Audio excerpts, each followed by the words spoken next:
me sometimes there's an alternate way to get there. There's an alternate way to get there. The message today is, how bad do you want it? How bad do you want to get there, whatever that destination is? How bad do you want to get there?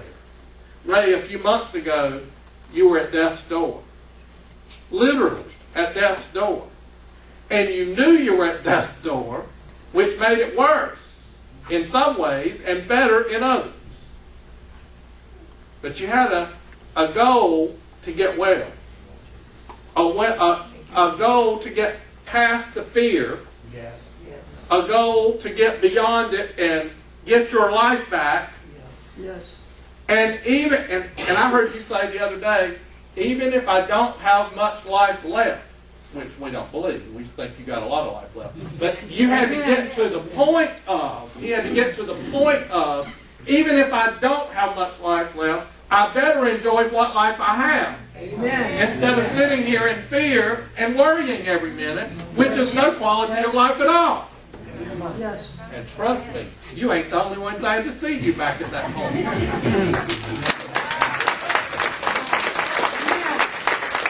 Now, I believe it's that attitude that will continue to regenerate life in you.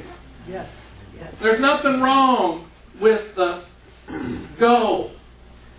But there sometimes may be an alternate destination. And some of us came into it late in life, we had to figure out, oh, wait a minute, there may be another way for me to get there. Because somewhere along the way I took some detours, and guess what? I still found my way back to the main road. Yes. The problem is that sometimes we forget that God places people and places in our life. And situations in our life that we get to go through on this not so straight and narrow, but crooked and pointed this direction and angled that way, and sometimes a step backwards and sometimes all the way around. Yes. Again and again, sometimes Joyce Meyer says around and around and around that mountain, that same mountain. Yes. Nothing wrong with keeping our eyes on the prize. But, according to the scripture today, we have made our plans as people, as human beings. We make our plans, but God has a purpose instead. And sometimes we forget that, and we just get so busy with the plan that we forget the journey. Life is not just a destination. It is a journey to that destination. So I'm going to suggest to us that we enjoy the journey on the way to that destination and ask you, how bad do you want it? Now, let me tell you what I did last week. You know that I am from eastern North Carolina, and we get snow every year in eastern North Carolina. But depending on where you are in the state, depends on how much snow you get. And last week, we were in Atlanta for the Size Summit last weekend, and we went to First MCC last Sunday morning, had a wonderful worship service. And I learned some stuff. I'm going to try some of their stuff and see how it works here. Because I loved it. It just touched me. And it was nice to be able to sit back and enjoy somebody else ministering to me. And I will tell you that they were calling, though, for snow on Monday morning up in Chattanooga, which is only 2 hours drive from Atlanta, and I'm off on Monday. So I thought, well, I'll just leave after church on Sunday, and I'll drive up to Chattanooga. You know, I used to live there, and I have friends there, so I'll drive up there on Sunday afternoon, and it'll snow on Monday morning, and I'll make me some snow cream in my hotel room. For those of you that don't know what snow cream is, ask me later. There's some in my freezer at home right now. All right. But I will make me some snow cream. I will have had my taste of snow. And then I'll drive home. And then I'll be ready to be in the office on Tuesday. Well, Monday morning came and went, and no snow. It poured down rain instead. I was not happy. But then they said, well, it could come during the night, on Monday night and on into Tuesday morning. I thought, well, that'll put me late getting home. But I didn't have a day off last week, so maybe I should take a day off this week. And then I could have an extra day off this week. How bad did I want it? You know, reasoning. I'm reasoning. I want that snow. I've got to see snow. See, a few weeks before that, they had had a foot of snow. And they were all like, oh, please, don't let it come here again. They were ready for it to be over. And I was like, but I didn't get any of it. And I love snow. You know, the two things that take me to God the quickest are the beach, the ocean, and snow. Those two things, somehow or another, and I don't know why, but they do. That's just the way it is.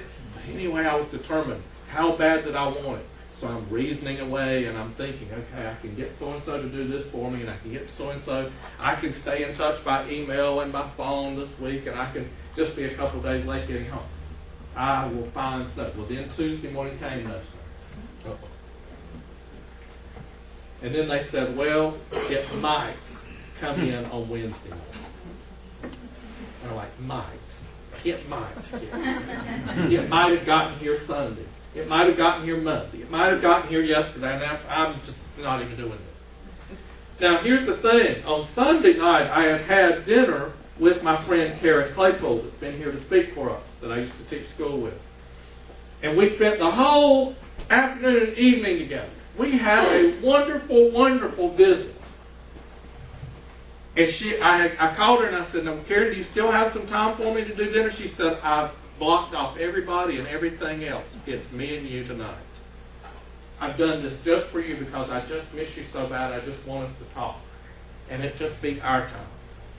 And we had the most delightful time together. And then she said, well, when are you leaving? And I paid for dinner. And she said, well, let me pay for mine. And I said, no, let me pay for dinner. No, let me pay for. I said, I'll tell you what. I'll pay for dinner. And the next time I'm here, you make me some tortilla soup. Because Karen Claypool cooks wonderfully, and one of my favorite dishes of hers is tortilla soup. And she said, okay, that's fair enough. Why don't you come over tomorrow night and I'll make tortilla soup? I said, well, I may not be here. Well, then, it turned out that something came up and she couldn't do it. She said, well, come for lunch on Tuesday. I'm like, well, no, I really need to get on back. It's going to be an 8-hour trip, and I know if I go over there for lunch, it'll be 4 or 5 o'clock. It'll be dinner time before I leave. No, come on. And I hesitated, and I kind of, hem and hawed, but finally I did. I went. I had the trunk packed, and I took Maddie, my dog, with me, and we just went over to Karen's and had lunch. And when I got there was another friend there from school, Colleen. And she said, well, I heard you were going to be here, and I started on my way home when Karen called and said she was making tortilla soup. I thought, well, I really would like to do that, but I really need to get home, and I need to do this, that, and the other. She said, but Keith's going to be here. She said, oh, well, then, some reason I'm supposed to go. This is not going away. I need to go. So she and I and Karen spent the whole afternoon together, and I was still watching and looking at weather reports and listening because they kept changing the line of where the snow was coming in on Tuesday night. I said, wherever the snow is, I'm going to be. I want some snow. I've waited it out 2 days. I can wait one more, and I'll just have to work the rest of the week. But where's the line? And they kept moving it. The only place that I could find where they said was definitely going to get snow was Nashville. It's like, well, it's only a 2-hour drive.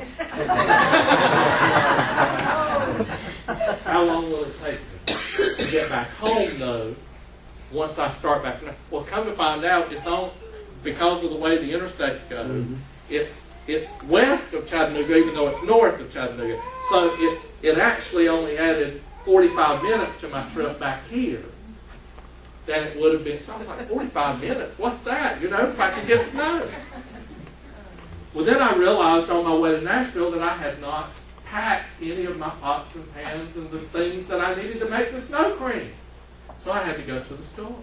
and buy pants. I had to buy a bowl to collect the snow and a bowl to mix the cream for it.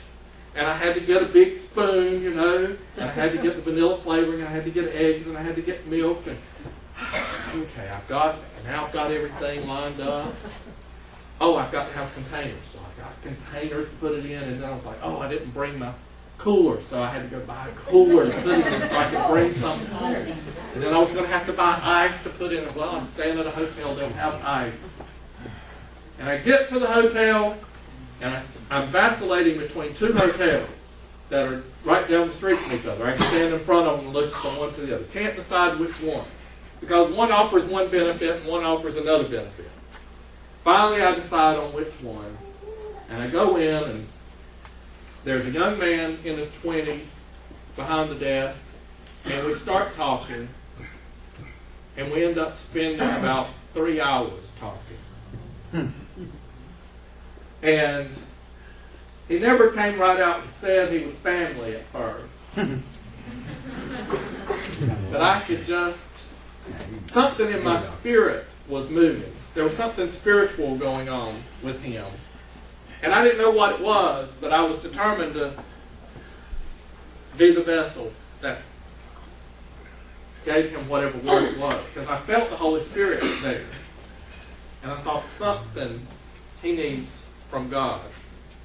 And I said, well, have you been to the LGBT-friendly church here in town? No, I didn't even know we had one. I said, well, will you do? I said, well, here's a card, and here, I know the pastor over there. Let me tell you his name. Let me tell you about. And he said, well, I'm an aspiring singer, but I just can't seem to get out of what I'm doing here. I can't quite get there. I said, well, do you know Fred Francis? He's a friend of mine, and he lives right here. And he's a wonderful singer. Maybe he can, you know, we started making connections. And he was like, before it was over, he was like, you know, I was standing in here when you came in. Nobody came in and disturbed us now, all this time. If you can believe that. And the place was packed. I think he said, when I left the room, he said they had 4 rooms left for the night. Because I guess people heard the snow was coming, they stopped. You know, they didn't want to go farther north. But I want to tell you, I stood there and I went through all of that with him, and he said, I just was kind of down before you came in and just kind of pondering life and thinking I'm just not getting anywhere, and what's the use? Why should I pursue my dream? And he said, but you know, you've just given me some new ideas and I just don't know what to think. I said, well, you just have to think that God sends people at the right time.